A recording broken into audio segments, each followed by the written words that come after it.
Welcome to another tour. Today's flight uncovers not only a serial killer's path, but a trail of lingering mysteries. We are in Long Island, New York, and today's flight will take us over all the locations associated with the Gilgo Beach murders. If this is your first tour, what we do here at Dude Tours is we find interesting or historical places in Microsoft Flight Simulator while we talk about the events that happened there. Let's depart the airport today and start our tour across Long Island and Manhattan. Today we cover it all, from Shannan Gilbert's desperate 911 call to the theory regarding Natasha Hugo, covering all the victims, some of whom are still unidentified. This is a flight through a case where many questions remain unanswered. At 4:51 a.m. on May 1st, 2010, 24-year-old Shannan Gilbert, an escort from Jersey City, dialed 911 in a panic near Oak Beach, Long Island. "They're trying to kill me," she cried before fleeing into the night. That frantic phone call, lasting over 22 minutes, would become the catalyst for one of the most disturbing serial killer investigations in modern American history. What's the problem? What's the matter? What happened? Hello? Hey, I'm doing.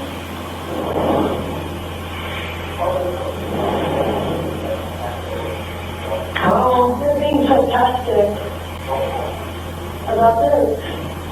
You were part of it all along. Oh, I can manage it now.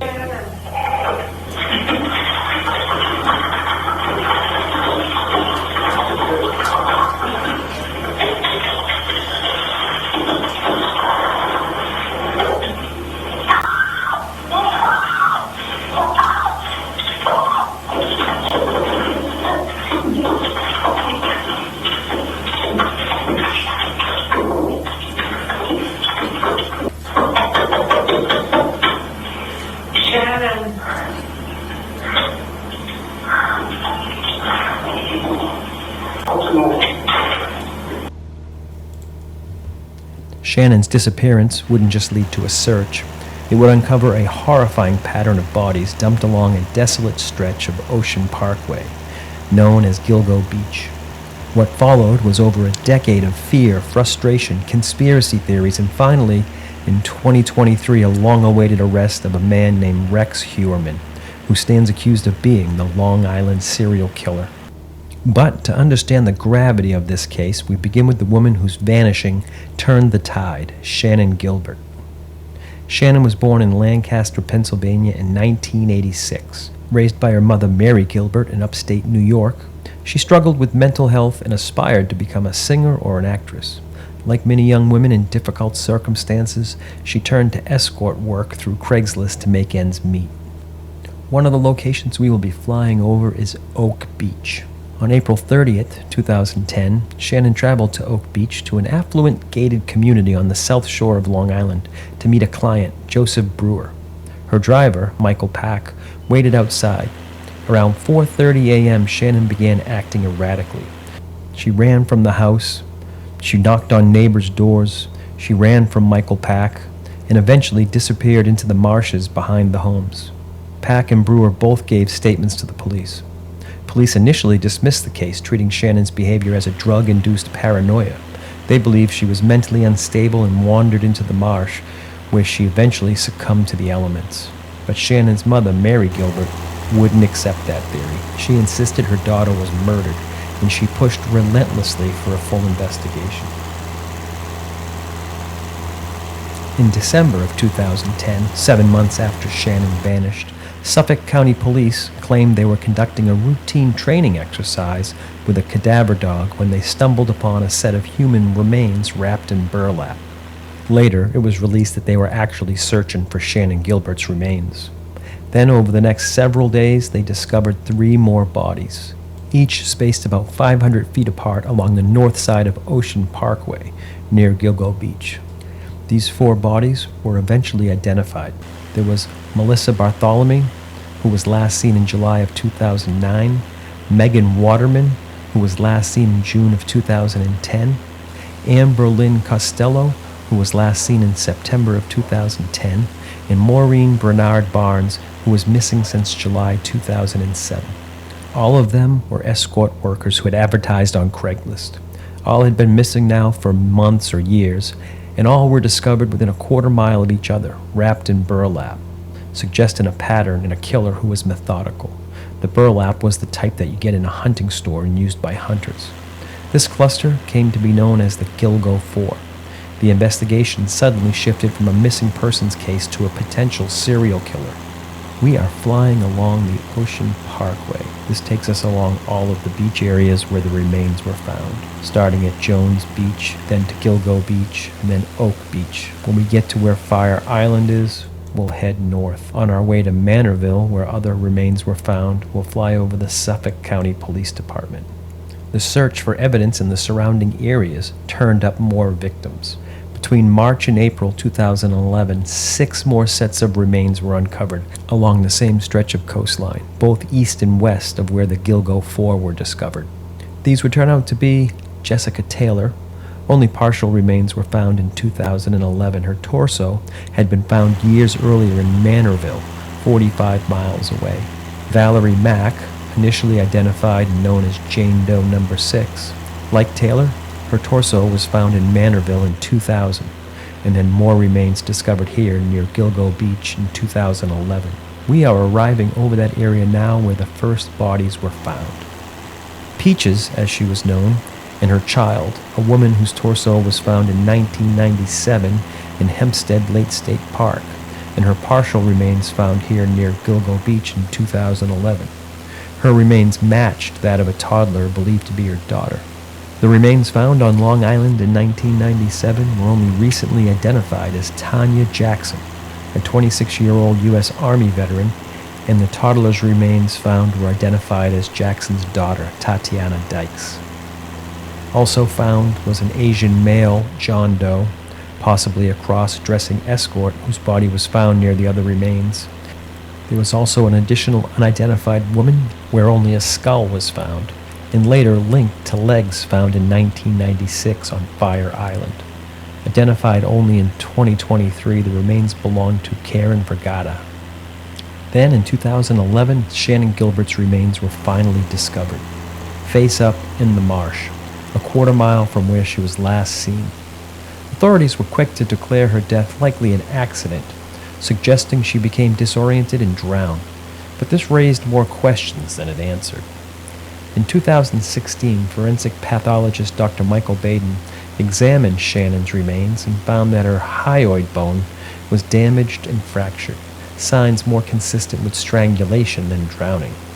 And her body was lying face up, which is odd for a drowning case where bodies are usually found face down. Yet, her death remains officially classified as an accident. In June 2013, Natasha Hugo, 31, from Queens, washed ashore only a mile from where her car and belongings had been found in this area. The official ruling was a suicide in that case. But former prosecutor Raymond Zupa has challenged that. Why would she just walk into the Atlantic? Zupa believes the case should be reopened for its possible connection to the Gilgo Beach case. Just beyond Oak Beach, where Shannan was found, is Fire Island, where only legs were recovered in 1996. They belonged to Karen Vergata, although they were not identified until 2023. We are heading towards Manorville, where years earlier partial remains of Jessica Taylor and Valerie Mack were found. DNA linked them back to the Gilgo remains in 2020.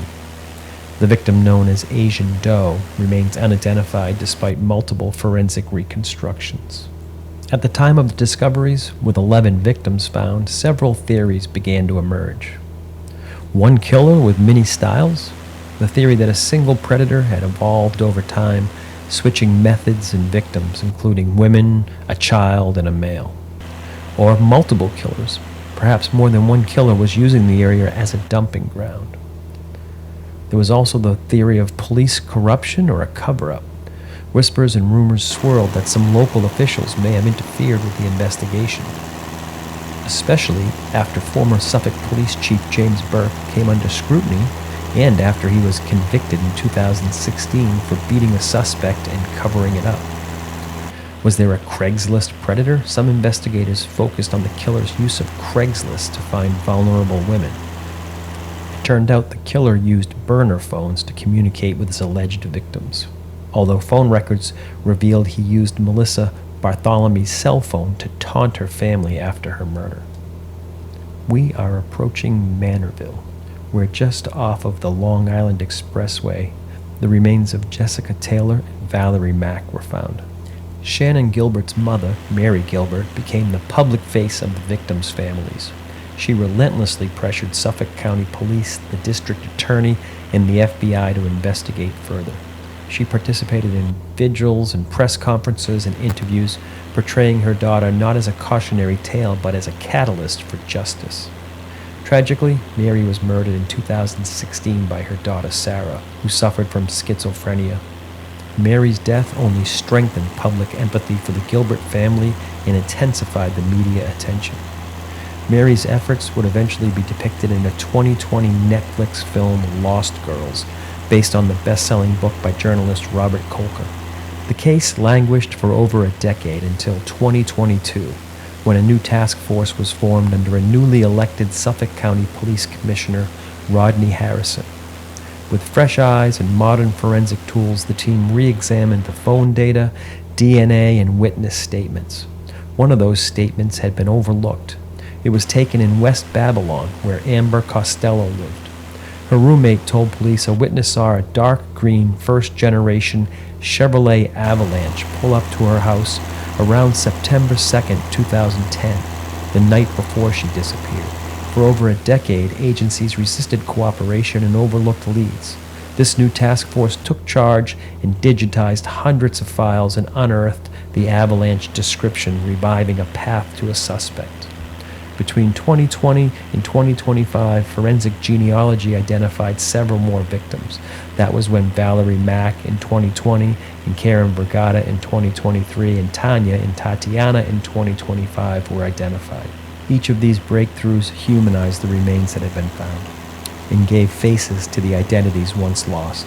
Investigators utilizing the resurfaced tip traced the avalanche to 105 First Avenue in Massapequa Park, Long Island, the home of Rex Heuermann. In an attempt to match him to DNA from the victims, they surveilled him and eventually obtained a pizza box he discarded to gain a DNA sample. We will then make our way to Massapequa Park in the location of Rex's house at 105 First Avenue. From there, we'll make our way downtown to Manhattan, where Rex's office was and where he was arrested. The office is at 385 Fifth Avenue, and his firm's name was RHC Consultants and Associates Incorporated. Using the pizza box DNA, they confirmed his link to the murder victims. Phone records, online suspicious searches for victims, and purchases of burner phones sealed the digital timeline. Following his arrest, forensic teams spent weeks combing through Heuermann's home. In the house, investigators found a cache of between 200 to 300 guns that were stashed in a walled-off vault that was locked behind a metal door. They found burner phones, surveillance equipment, computer hardware with disturbing Google searches such as why cops can't trace burner phones and best ways to dispose of a body. They also found mannequins posed in some unsettling positions, as well as some pretty creepy artwork of women with battered faces. The neighbors described the house as creepy and totally off limits. Rex's family, his wife, and children all claimed they had no knowledge of his alleged crimes. Heuermann, at the time of his arrest, was a 59-year-old architect living in Massapequa Park, just 20 minutes from Gilgo Beach. He's married with 2 children. We are approaching the home of Rex Heuermann. He lived in the home that he grew up in. After his arrest, his neighbors generally expressed shock or disbelief, stressing how calm and unassuming Heuermann appeared for so many years. But some felt scared or uneasy, citing odd behavior like staring over fences or these creepy Halloween vibes and his dilapidated home, even though he was an architect. Rather than arrest him at home, the police acted on July 13, 2023, arresting Heuermann outside of his office in Manhattan. He now faces charges in 7 murders, including victims dating back to 1993. All thanks to the evidence, including DNA, computer and phone records, and that key Avalanche tip that was rediscovered at the right time. Rex Heuermann faces charges for the murders of 7 women. He was arrested in July 2023 and initially charged with the murders of Melissa Bartholomew and Megan Waterman and Amber Costello.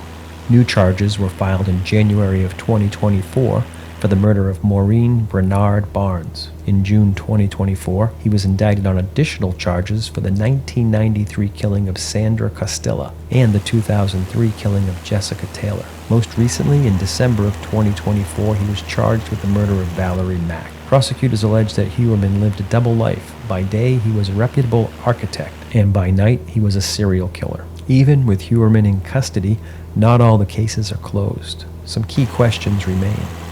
Was Shannan Gilbert murdered? Her hyoid bone was damaged, consistent with strangulation.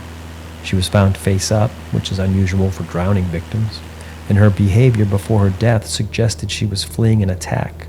Of course, the official stance is that it's still likely an accident, but her family insists it's a murder. And who killed the other victims? The unidentified Asian male and Tanya Jackson, aka Peaches, and her child. Those murders remain unlinked to Heuermann. Could another killer just have used the same dumping grounds? And Natasha Hugo, found near Gilgo Beach in 2013. It was ruled a suicide, but some say that case should be re-examined. Gilgo Beach, it remains haunted, both literally and figuratively. Shannan Gilbert's story was dismissed at first, but now it's regarded as the thread that unraveled a serial killer's web. Even in death, it was Shannan who brought down a serial killer. His wife has been quoted as saying, "I still maintain that Rex is not capable of the crimes he's accused of." She said she'll listen to all the evidence and withhold judgment until the end of the trial. "He's not capable of such crimes," she said. "He's a devoted family man and my personal hero." Well, that's some of the locations and the story of the Gilgo Beach murders. There has been no official trial date set for Rex. The legal teams are still locked in over key issues like DNA evidence admissibility and whether to conduct separate trials for each of the 7 charges. As of the summer of 2025, Rex Heuermann remains behind bars, but the courtroom drama is heating up. With DNA evidence and trial structure still unresolved, both sides are entrenched in a pre-trial jousting. A trial likely lies ahead in 2026 or later, contingent on the many pre-trial court rulings. If you enjoyed today's video, I have a small request. Just reach down and hit that subscribe button. It really helps the channel and I appreciate it. If you'd like to see more tours that are based on true crime stories, just let me know in the comments below and we will see you on the next tour.